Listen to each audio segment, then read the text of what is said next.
Quando chegamos ao assunto da doutrina da depravação total, o T do Tulip, somos invariavelmente lançados na arena do debate sobre o livre-arbítrio. De fato, a controvérsia histórica sobre o grau do pecado original que nos infecta realmente se concentra nessa questão do livre-arbítrio. Não dá para ter uma conversa de 5 minutos sobre as doutrinas da graça ou sobre a doutrina da eleição sem alguém levantar a questão. E quanto ao livre-arbítrio? E muito frequentemente o debate ou a discussão sobre o livre-arbítrio é colocado em 2 quadros diferentes. Por um lado, a questão da liberdade humana briga com a relação entre a soberania de Deus e a nossa responsabilidade e o nosso poder de agir como criaturas volitivas. Mas o outro lado da discussão do livre-arbítrio tem a ver com a questão do relacionamento da queda e do pecado original com o poder da liberdade humana. Deixa eu tomar um momento para ler um resumo confessional dessa disputa que nós encontramos na Confissão de Fé de Westminster, que é a declaração britânica do século XVII da teologia reformada, onde nós lemos essas palavras, aspas, o homem caindo em um estado de pecado perdeu totalmente todo o poder de arbítrio quanto a qualquer bem espiritual que acompanha a salvação. Então, de sorte que um homem natural, inteiramente adverso a esse bem e morto no pecado, é incapaz de, pelo seu próprio poder, converter-se ou mesmo preparar-se para isso. Agora, o que essa confissão está dizendo aponta para o caráter radical dessa doutrina, no qual ela afirma que a liberdade do homem em uma certa área foi totalmente ou completamente perdida por causa da queda. Por causa da queda. Não que o homem tenha completamente perdido o seu poder de escolher ou de tomar decisões, mas o seu poder moral de fazer certas coisas foi completamente perdido. E tais certas coisas que estão sendo tratadas aqui é que o homem perdeu a sua habilidade de converter a si mesmo ou de arbitrar por si próprio qualquer bem espiritual. Agora, e aí está o X da questão da doutrina da depravação total. Isso se traduz na doutrina chamada inabilidade moral. Agora eu quero tomar algum tempo para explicar este conceito. E, de novo, nós podemos voltar à visão de Agostinho da corrupção herdada. Pelágio discordava disso e dizia que a queda de Adão afetou apenas Adão, que não há consequência para gerações futuras, e a semente de Adão peca apenas por imitação, não por causa de alguma condição humana decaída, transferida ou transmitida.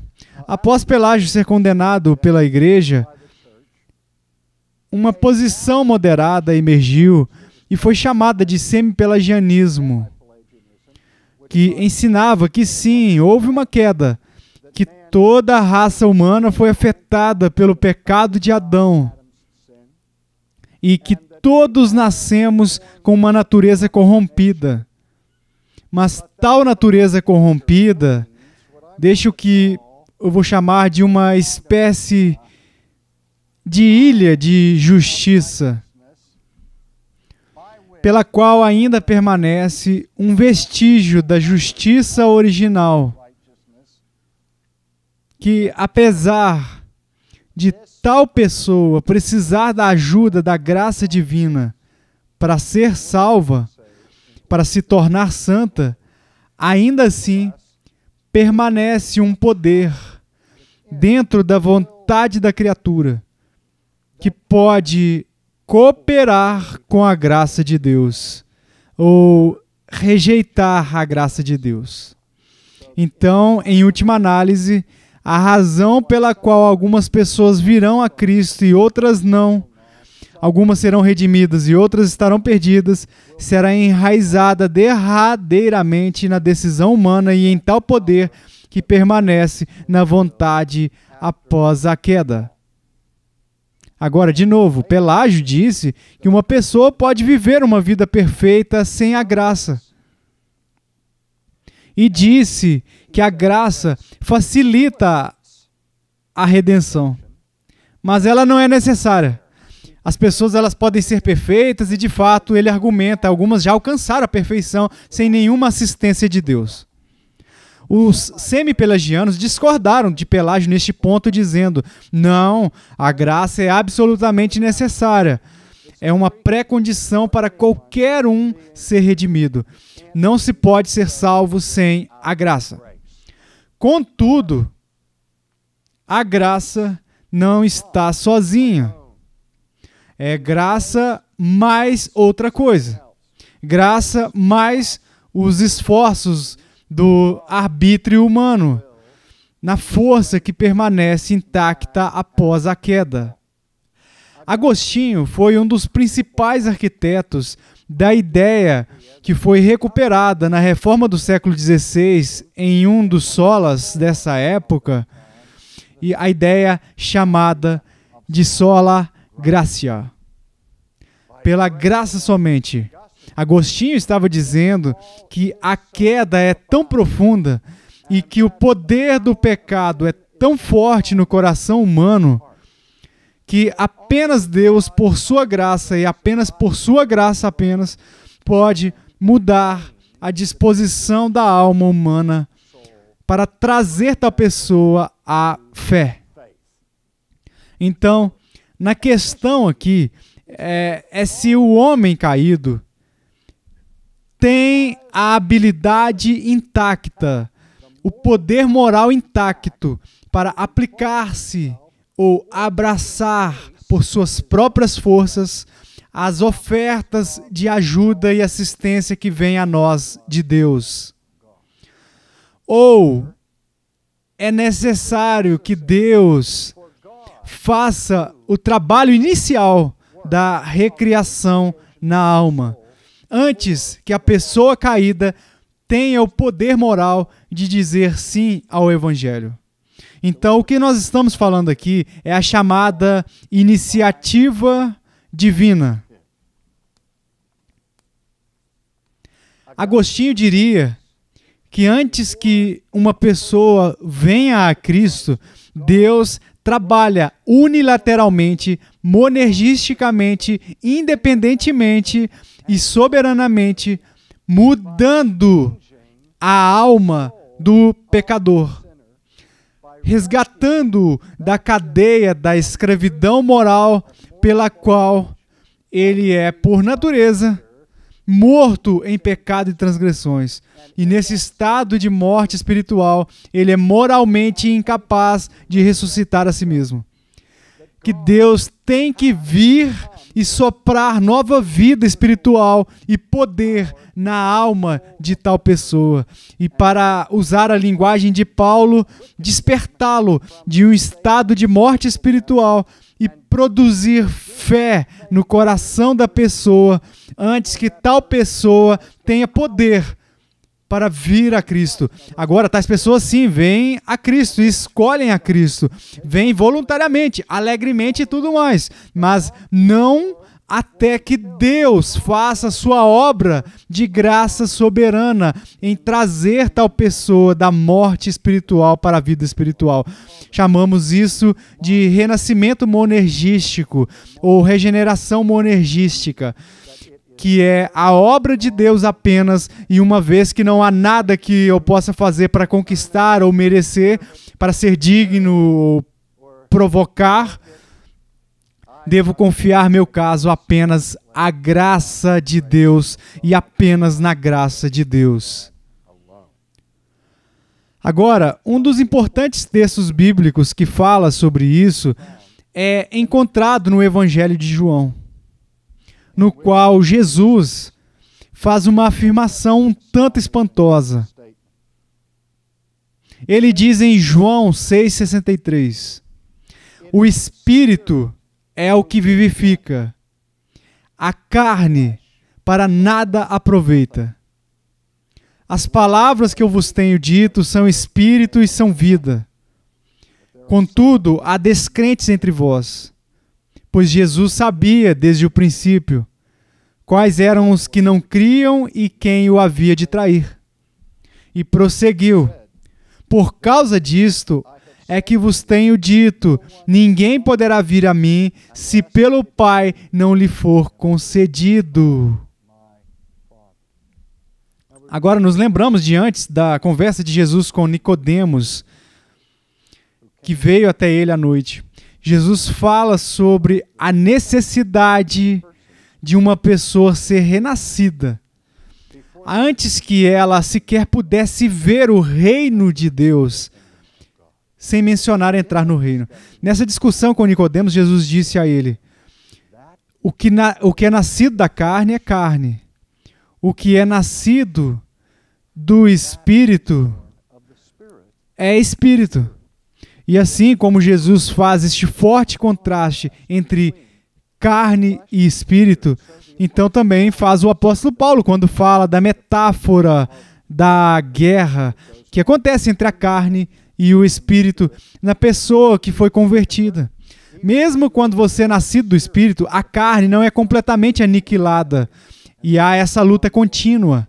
Mas até que o Espírito Santo mude a sua vida, tudo o que você é carne. É isso que Jesus está dizendo para Nicodemos.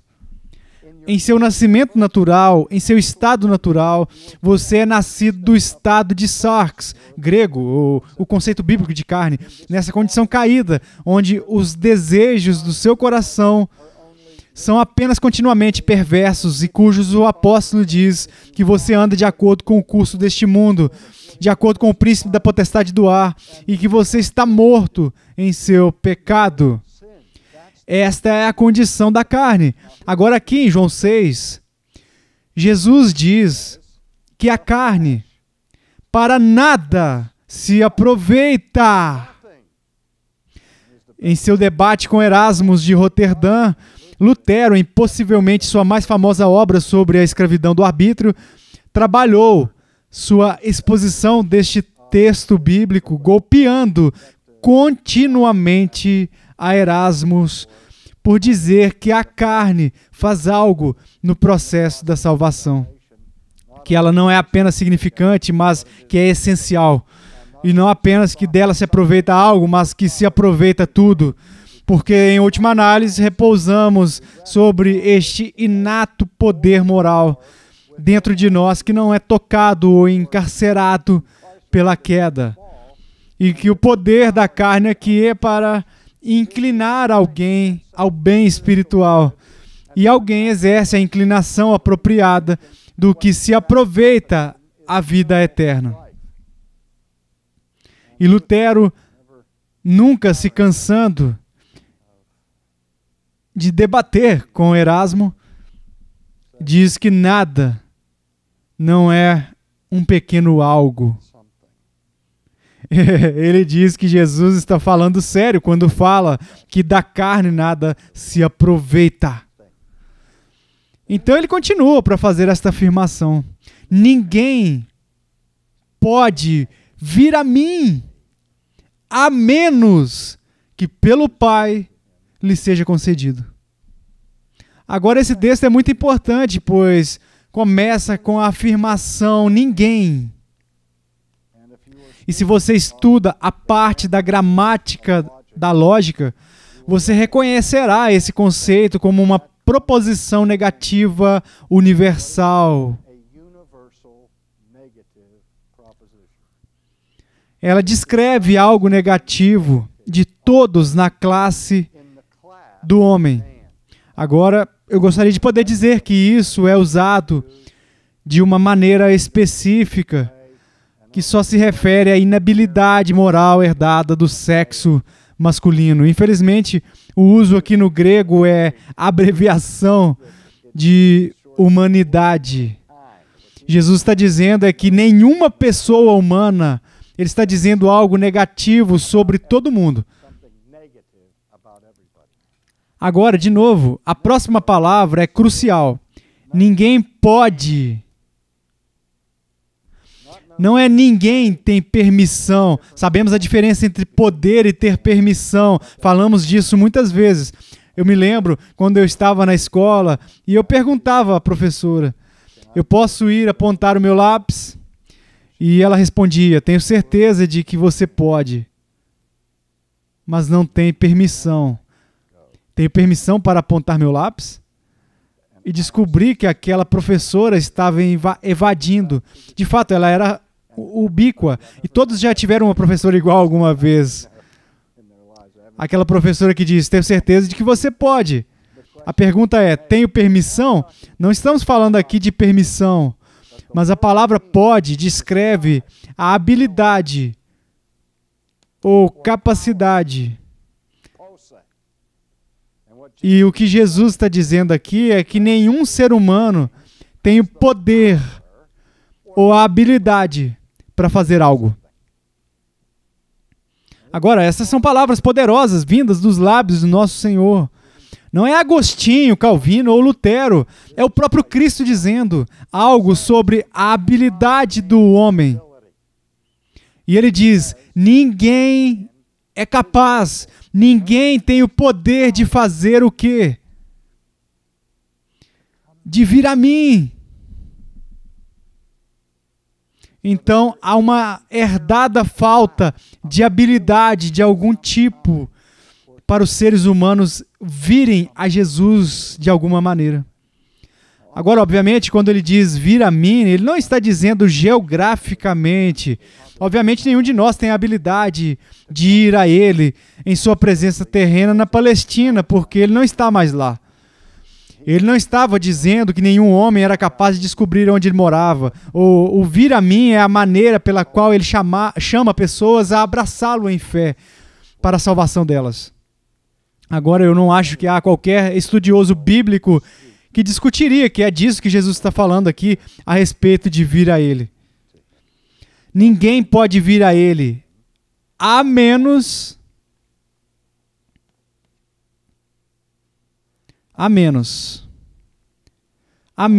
indica uma condição necessária que precisa ser cumprida antes que a consequência desejada possa possivelmente acontecer.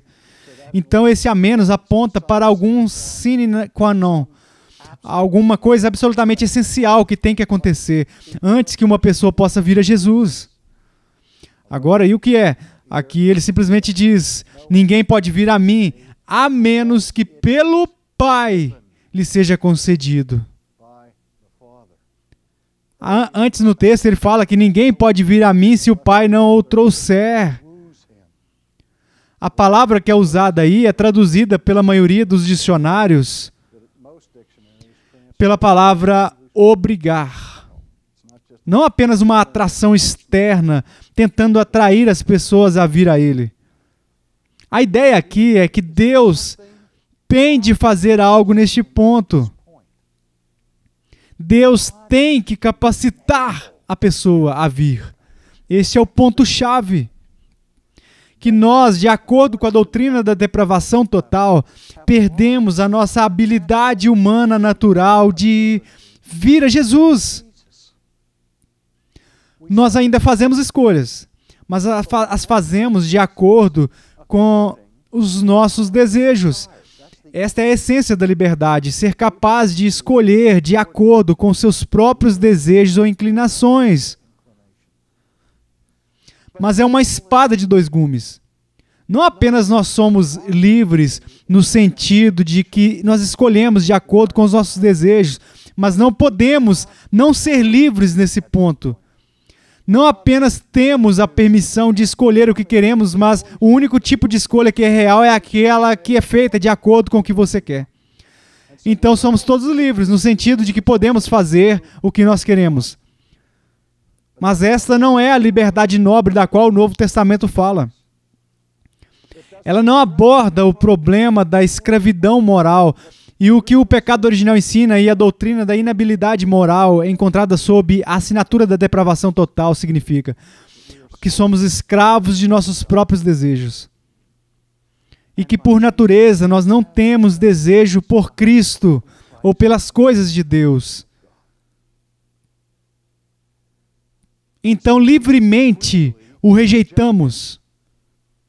Enquanto escolhemos o que queremos, o que não queremos é Ele. A menos que Deus mude o desejo do coração.